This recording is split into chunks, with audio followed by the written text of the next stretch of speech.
दोस्तों, इस मंदिर से आती है रहस्यमयी आवाजें, जहां लोगों का रात में जाना सख्त मना है। जी हाँ, आपने बिल्कुल सही सुना। बिहार के बक्सर में स्थित राज राजेश्वरी मंदिर की मूर्तियां आपस में ही बात करती है।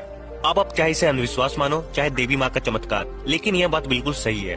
भक्तों का कहना है, इस मंदिर में उनके प्रवेश करते ही उन्हें किसी के होने का आभास होने लगता है। यह मंदिर तंत्र मंत्र साधना के लिए जाना जाता है और यह साधना करने वाली सभी भक्तों की मनोकामना जरूर पूरी होती है। इस मंदिर में 10 मूर्तियां हैं और कई लोगों का यह दावा है कि जब वो मंदिर के रास्ते से गुजरते हैं तो उन्हें स्पष्ट आवाज सुनाई देती है, मानो सभी देवी देवता आपस में ही बात कर रहे हों।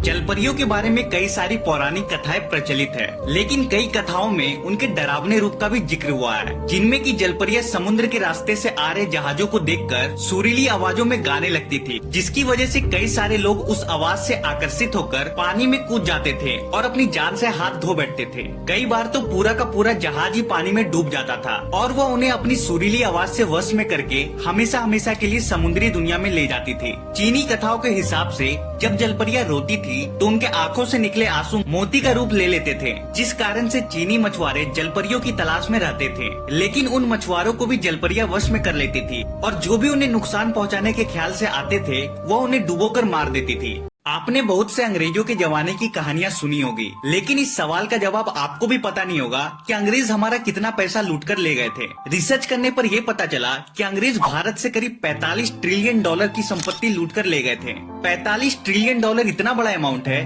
कि यह यूनाइटेड किंगडम की जीडीपी से कई गुना ज्यादा है। अगर यही पैसा भारत के विकास में लगता तो यकीन मानिए हम इतिहास के सबसे ताकतवर देशों में आते। खैर, इससे एक बात तो साफ हो जाती है कि ब्रिटेन ने भारत को नहीं बल्कि भारत ने जो ब्रिटेन को पैसे दिए उसने उससे खुद का विकास किया। इस हिसाब से तो ब्रिटेन को भारत से माफी मांगनी चाहिए। लेकिन इसका उल्टा वहाँ के लोग तो ये मानते हैं कि ब्रिटिश ना होते तो भारत का विकास नहीं हो पाता। आपका इसके बारे में क्या सोचना है, कमेंट करके जरूर बताना।